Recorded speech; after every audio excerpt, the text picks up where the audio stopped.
All right, so we are at CES 2025. I finally made it. I'm with these guys, and we're heading to Stern to check out Dungeons and Dragons Pinball.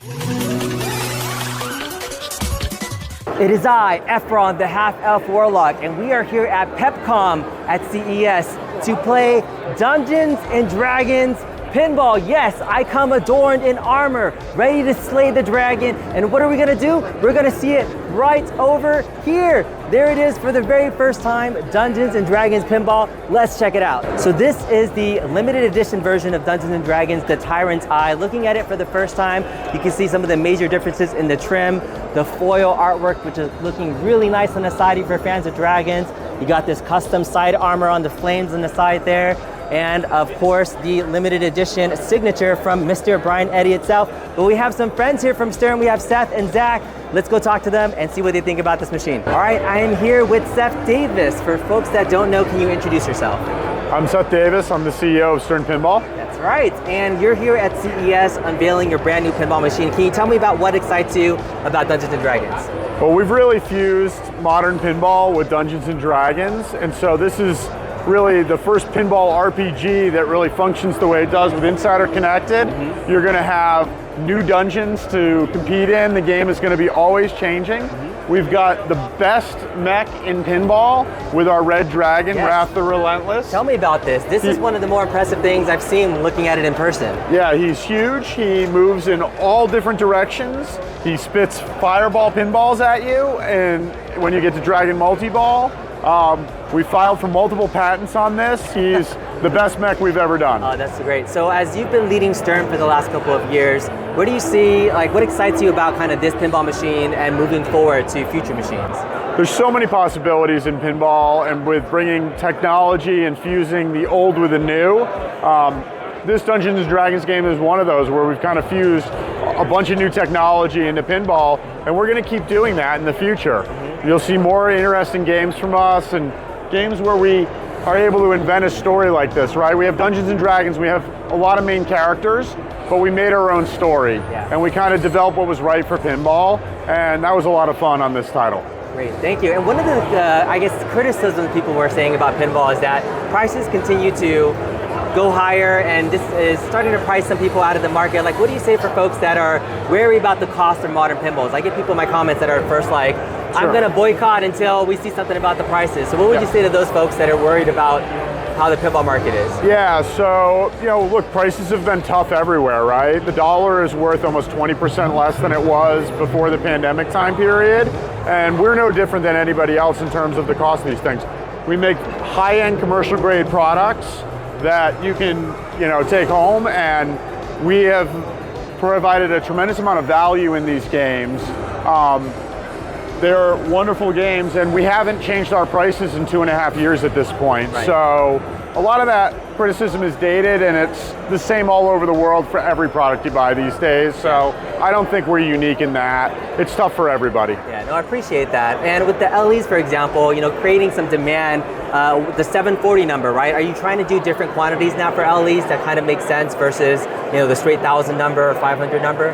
Yeah, we adjust to the marketplace, and we adjust to what the market wants, and this seems like the right number for what the marketplace wants for this title. Yeah, and I guess last question for you, because I've been playing pinball on location more, so I really love supporting local operators versus home buyers and things.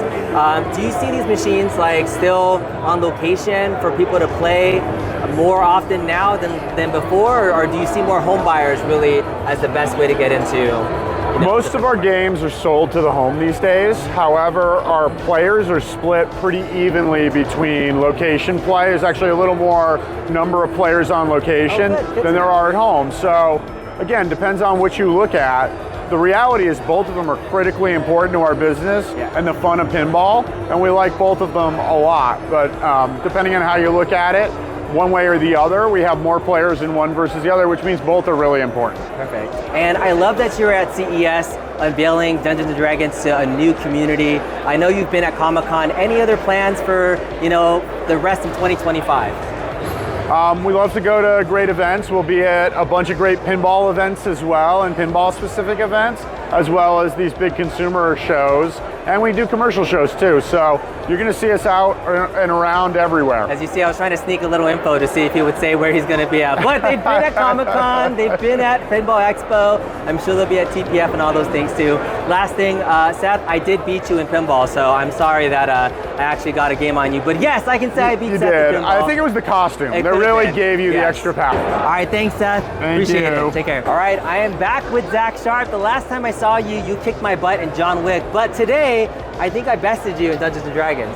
That's true. That is true. All right, But your viewers might not know, before the game, B said that if he beat me, he was buying one of these. Oh, is that right? So, I mean, he earned it. That's the deal. That's the deal. Maybe. We'll see. Dungeons & Dragons in the home. I mean, this is an exciting pinball machine for a lot of folks. Tell me what excites you most about Dungeons & Dragons. For me personally, battling Wrath. Yeah. I mean, battling one of the most impressive mechs that I've ever seen in pinball, and I've been around pinball quite a long time. Yeah, your family's been around for a little while. Just a little bit. I forgot to tell, for folks that don't know you, can you just introduce yourself and what you do with Stern? Yeah. Zach Sharpe, Director of Marketing at Stern Pinball. And how long have you been in pinball? Because? My whole life. Your whole life. My dad, he's been known to be the man who saved pinball. There's a movie about it. Maybe. Kind of weird seeing it, but you know what?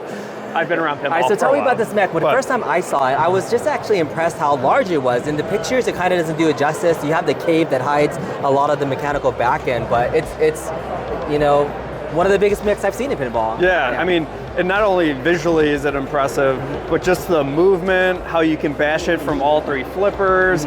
It fires pinballs at you. I mean, it really does it all. And you know, with the voiceover work from Michael Dorn, it really gives it so good personality. It brings it to life. I mean, it's so good. All right, so let me just ask, with a moving mech like this, if it's going to be bashed, it's going to spit balls and things. Yes. How confident are you guys that this is a mech that would last? Like, is there any concerns from durability standpoint? That I know it's brand new, but I'm curious how you test something like that. No, I mean, we go through like tons of live testing. So I mean, there's a rig with this just being bashed with pinballs for the last several months. So with everything that we put out into the market, it goes through rigorous testing. Now, I mean, obviously, just like any kind of mechanical thing like your car, it might need some tune-ups here and there, but these things are tested through and through. Very cool. And this is the premium model, so tell me the differences between the premium and the pro. I don't have a pro model in front of me, but like, what can people expect between the two? So on the pro, Wrath looks the same, but he does not have that whole multi-axis movement, so he'll only move up and down, and it will not spit out pinballs. It's just a bash toy, or it might block his gold targets. There's also no dungeon crawl scoop. So it'll be virtual, or you'll start something versus having modes and other features where that scoop will pop up. Got it. But outside of that, the cube's the same. You got your metal shield. Yeah, so I like that the features between the Pro and the Premium models, like they're becoming, at least with the X-Men model and John Wick, and even this one, they felt playfield-wise very similar. Is that something that we can expect moving forward? Is that part of the game design? How do you guys kind of decide when Premium or Pro features are removed or added? I mean, every designer is different. Some games have, I mean, I'll use Jaws for example. I mean, that has an upper playfield versus not. And some designers, the playfield geometry really won't change much. So, in this instance, it feels like the Pro and Premium are really close in, symmetry. But again, it's like you're not going to have as robust of a dragon experience with the dragon spinning balls at you. But at its core, with shooting pinballs and the software, you can't go wrong with any model. Yeah. So how do you think this game will work in a competition setting? Because you're a competitive pinball player. How's that going to look? Do you have to play in competition mode? Do you tell people not to log in because of the leveling system? What can competitive players expect in tournaments for this game? Well, first in a tournament, I don't want to face you because that's going to end poorly for me.